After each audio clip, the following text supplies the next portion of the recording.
Well, hi guys and gals, it's me, George, the Shade Tree Fix-It Man.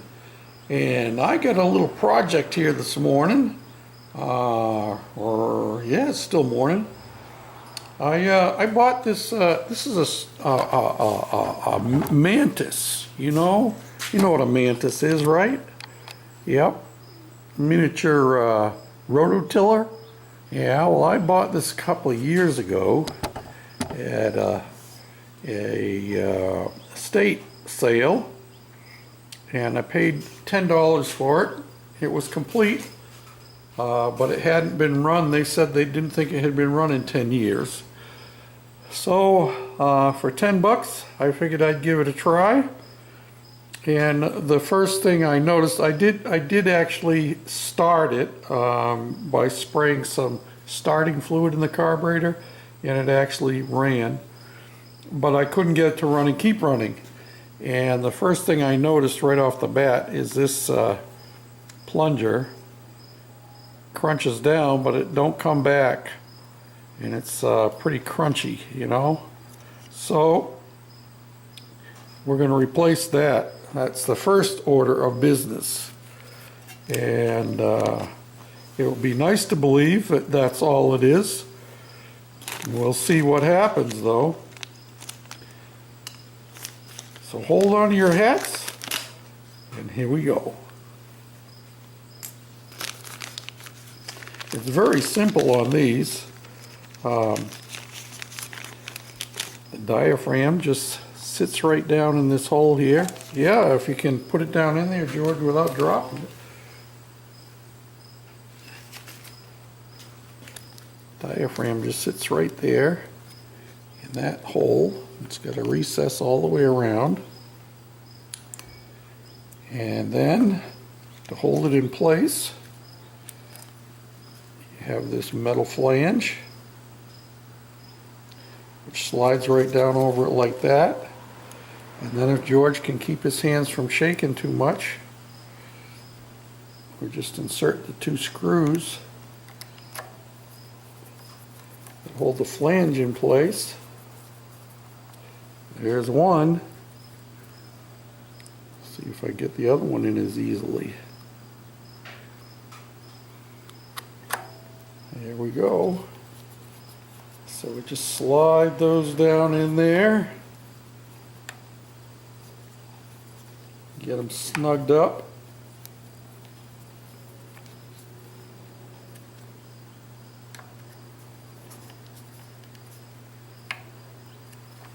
Okay, now the test is this, to see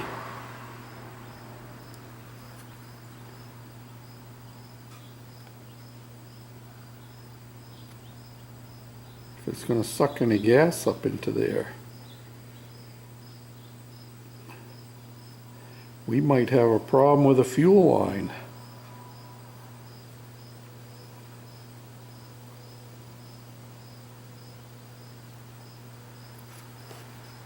And one of the dead giveaways might be the fuel filter is plugged up from sitting for so long. Usually you can hear it bubbling when it pushes the air back in to the fuel tank. It should push the fuel back, the air in, and then suck the fuel back out. And you can see that I'm not getting any fuel coming out.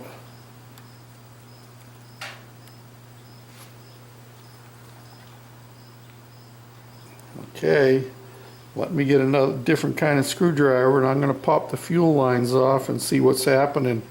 It's possible the carburetor's plugged up after all this time. I've swung you around. I'm going to try getting the fuel line off the bottom of the carburetor first.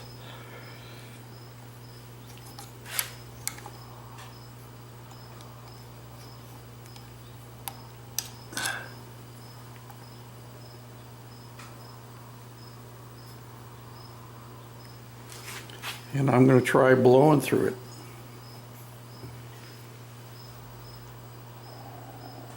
Yep, that one's clear. Could hear it bubbling inside the tank. And now for the crucial one, off the top here.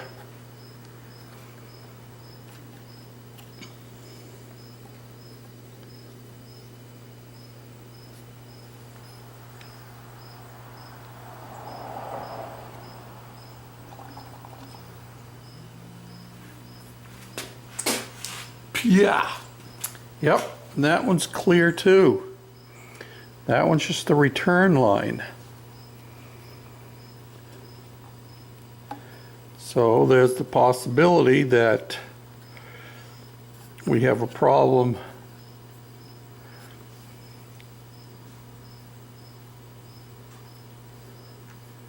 with plugation in the carburetor itself. Which means I'll have to take the primer bulb off again. The piece coming from here into here may be plugged. So I'm going to take the plunger off again, or the primer bulb off again, and I'll bring you back. Alright, so I pulled the fuel line off of here again, and I've got the primer bulb off. I'm going to try squirting down through here, and I got to look and see. Can you see? Yeah, I think you can see where the line comes out. Right in here. I'll push this back a little bit more, and we'll see if we get any fuel flow.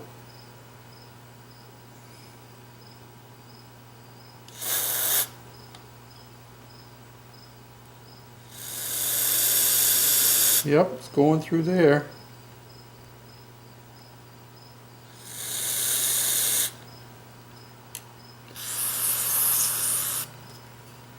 So I'm going to pull a carburetor off of here.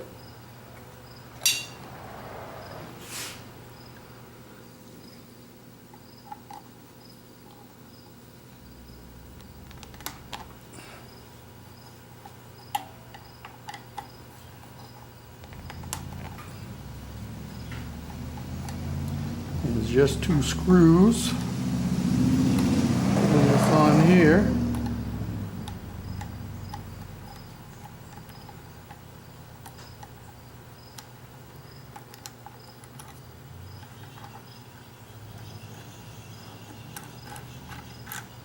Look at that.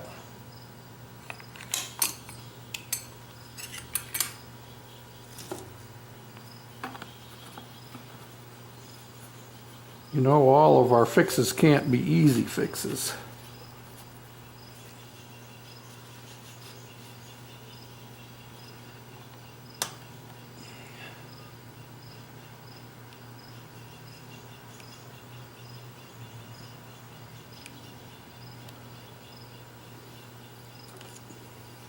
See if I can take this little clip off of here without shooting it across the shop.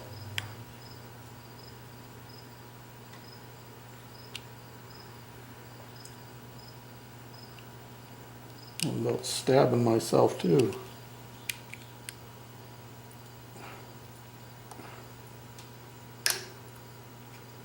That came off. This is for our throttle linkage. I'll put the C-clip down in there.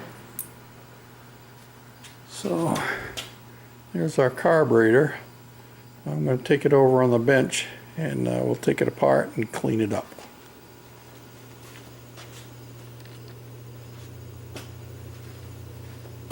Okay, so we got our carburetor here on the bench now, and we're going to take it all apart.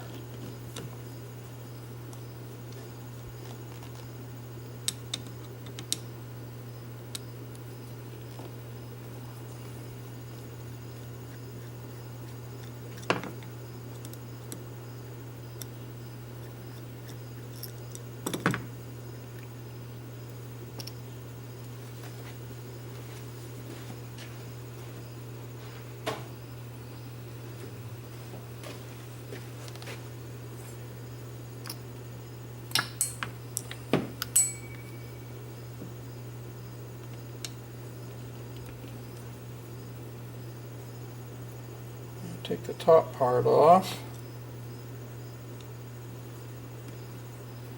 My guess is it's probably going to need a rebuild kit, and if so, that will be the second part of our series, because it became a series. Let's see what this diaphragm looks like.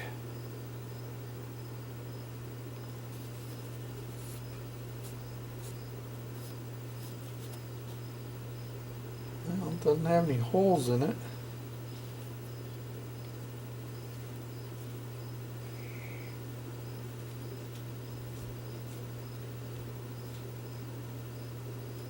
No visible holes anyway.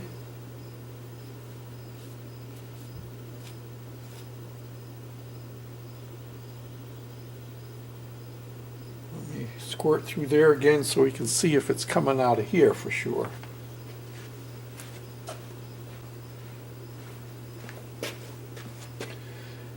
It indicated it was when I squirted through here. It came out here when it was on the machine. Well, let's see.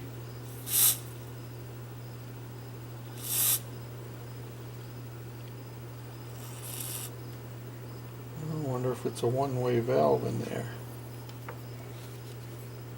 Certainly not wanting to come out of there now.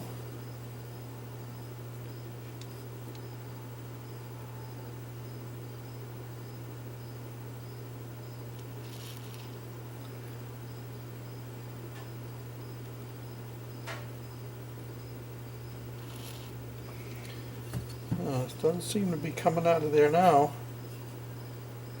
Maybe that's our problem.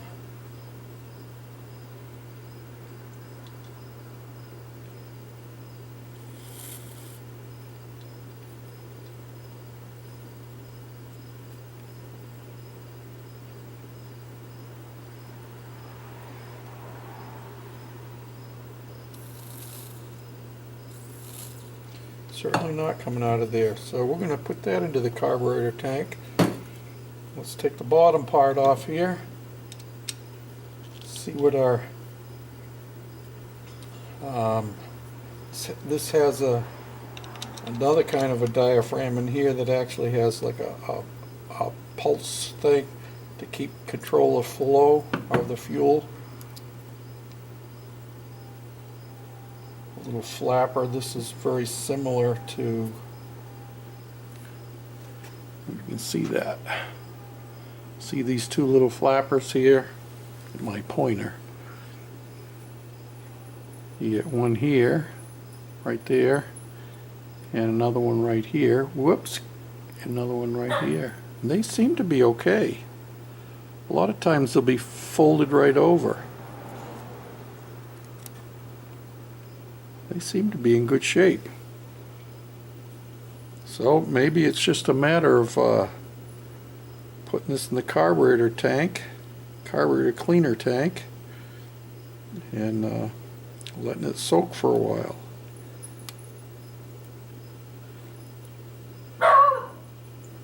Oh, I hear JD out there. He wants to get a snack.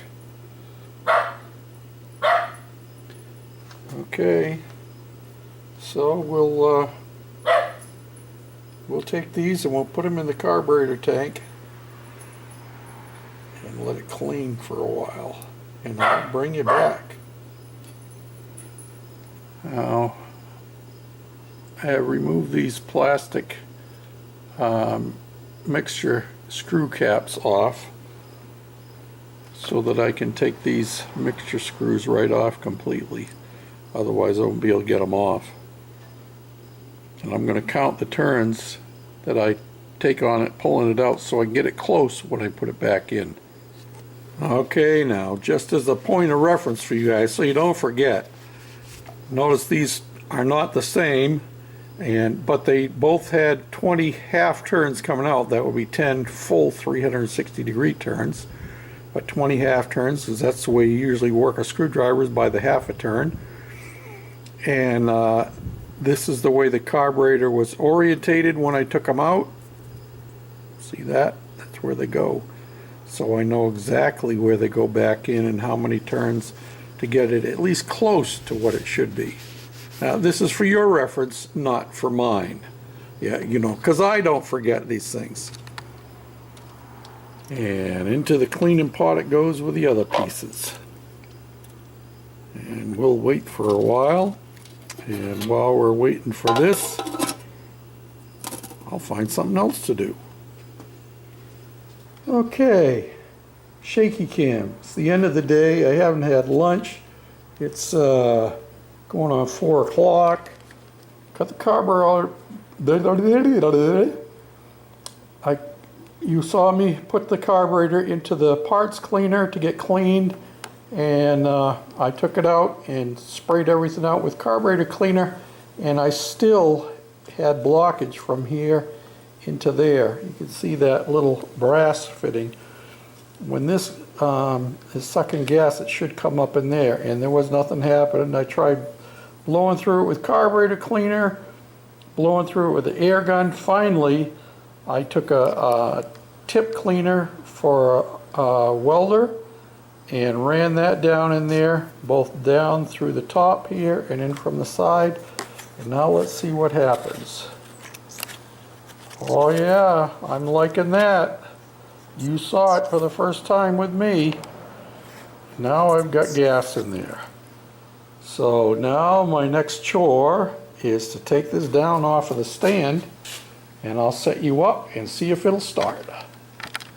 Okay, let's see if it'll start and stay running.